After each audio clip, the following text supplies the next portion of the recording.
हजरात हजरात हजरात, बिहार की आम जनता को मतदान से बेदखल करने का षड्यंत्र किया जा रहा है। कान खोलकर सुन लीजिए। वोटिंग लिस्ट रिवीजन के नाम पर बिहार के लाखों लोगों को वोटिंग लिस्ट से बाहर निकालने की साजिश की जा रही है।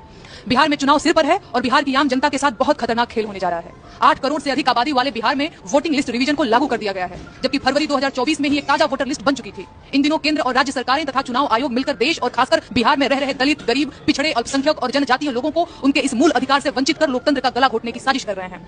पहले चुनाव आयोग वोट जुड़वाता था, लेकिन अब चुनाव आयोग मोदी, शाह और नीतीश के कहने पर मतदाताओं की छटनी कर रहा है। क्या पिछला लोकसभा चुनाव बिना लिस्ट रिवाइज किए ही हो गया था?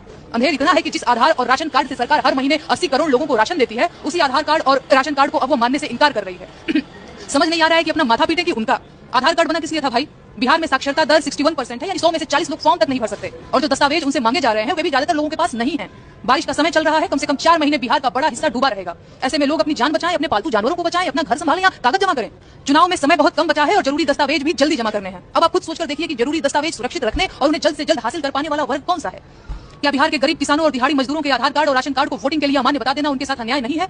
दरअसल ये पाप है और सरकार इस पाप की भागीदार है। उसे इस पाप का दंड जरूर मिलेगा। पूर्णिया के चुनाव अधिकारी ने अपने बयान में कहा है कि आपको नागरिकता प्रमाणित करने वाला दस्तावेज देना होगा। क्या इससे यह साबित नहीं हो रहा है कि यह एक नया नागरिकता अभियान है? क्या यह नागरिकता रजिस्टर बनाने की तैयारी है? और क्या सिर्फ 1 महीने के इतने कम समय में 8 करोड़ लोग अपने सारे कागजात जमा कर पाएंगे? दरअसल ये चुनाव की तैयारी नहीं, व्यवस्थाजन्य भ्रष्टाचार है। सरकार और चुनाव आयोग मिलकर बिहार की जनता को उनके वोटिंग अधिकार से बेदखल करना चाहते हैं और बिहार को पहले से ज्यादा बर्बाद, खस्ताहाल और असहाय बना देना चाहते हैं। केंद्र की बीजेपी और राज्य की नीतीश सरकार चुनाव आयोग के सहारे साजिशन उन जातियों को वोटर लिस्ट से बाहर करने पर तुले हुए हैं जो उनके लिए बिहार चुनाव में चुनौती बन सकती है।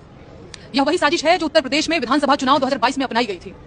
मैं ये बात बार बार कहूंगी कि बिहार में वोटिंग लिस्ट रिवीजन के नाम पर खुलकर सोशल इंजीनियरिंग खेली जा रही है, जो कहने को तो सबके लिए है, लेकिन निशाना सिर्फ उन्हीं पर है जो हमेशा से सरकार की आंख में चुभते रहे हैं।